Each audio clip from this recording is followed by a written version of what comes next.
Hello guys, welcome to my vlog. Mayroon na naman po tayo ditong panibagong video regarding po sa top overhauling po ng Rider 150. Yan po. Bali, ang problema po ng Rider 150 ni Sir ay naputol po ang kanyang muffler bolt sa may tambucho, yung sa may elbow niya, at sa may cylinder head niya, yung tornilyo doon ay naputol po. So yun po ay sagad po, hindi po kaya ng welding lang. Bali, ang gagawin po dito natin ay itatap overhaul po natin yan. Tatanggalin po natin yung kanyang cylinder head at ipupunta po natin yan sa may machine shop para ma-spatan po ng maayos, at kung sakali namang hindi kaya ng spot ay i-retrieve na lang po ng machine shop yan. Bali, ang kanyang reklamo po ay yun po, yung naputol yung kanya, yung muffler bolt niya, at saka palyado po minsan, at saka maingay na rin daw po yung makina. So i-check na rin po natin yan dahil nabaklas na natin yung kanyang cylinder head. Check na rin po natin lahat yung timing niya at ang kanyang kung ano po yung mga tumutunog. I-check po natin yan mamaya, yung mga tensioner niya, sa timing chain niya, at saka yung mga timing gear niya. So titignan natin yan.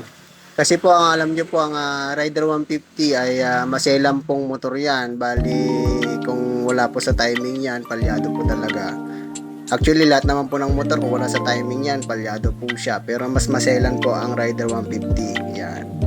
Malaking epekto po yan sa kanyang performance. Alam nyo naman po na ang Rider 150 ay wala pong valvula yan. Bali, mga shims lang po yan. 4 na shims po yan. Kasi ang Rider 150 po natin ay isa po yung DUC na tinatawag, yung dual overhead cam. So dalawa po yung camshaft niya.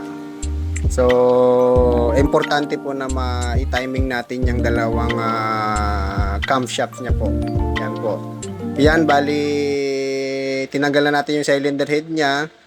Sabay linis na rin po yung cylinder head niya, yung mga carbon para ma-refresh natin yung kanyang cylinder head. Yan, refresh na rin po ng top yan.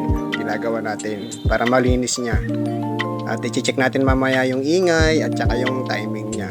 So, yun po. Bali, yan nga po. Bali, nakita po namin dyan sa may motor ni Sir, wala po sa timing ng isang ngipin. So, tumalon po siya ng isang ngipin.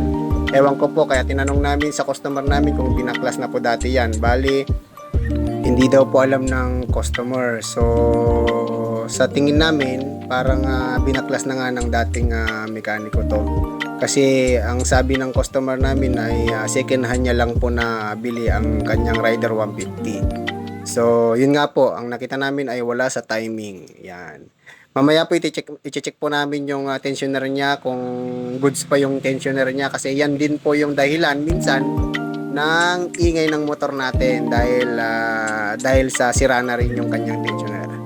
Mamaya po titignan natin yan. Bali, galing na po yung kasama ko sa machine shop at natapos na rin po niyang pina-spatan yung naputol na tornilyo. Ang ginawa daw ng machine shop ay hindi na po inispatan pala. Ni-retrieve na lang po ng same size ng kanyang stock na muffler bolt. Yan po. Ang galing po ng machine shop na pinuntahan ng aking kasama. Yan, binabalik na po ng kasama ko.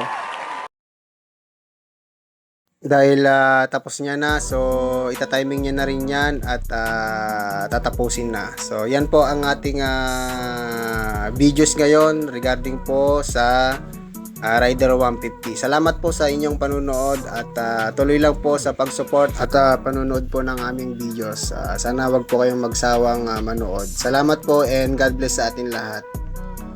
See you in another videos soon. God bless po.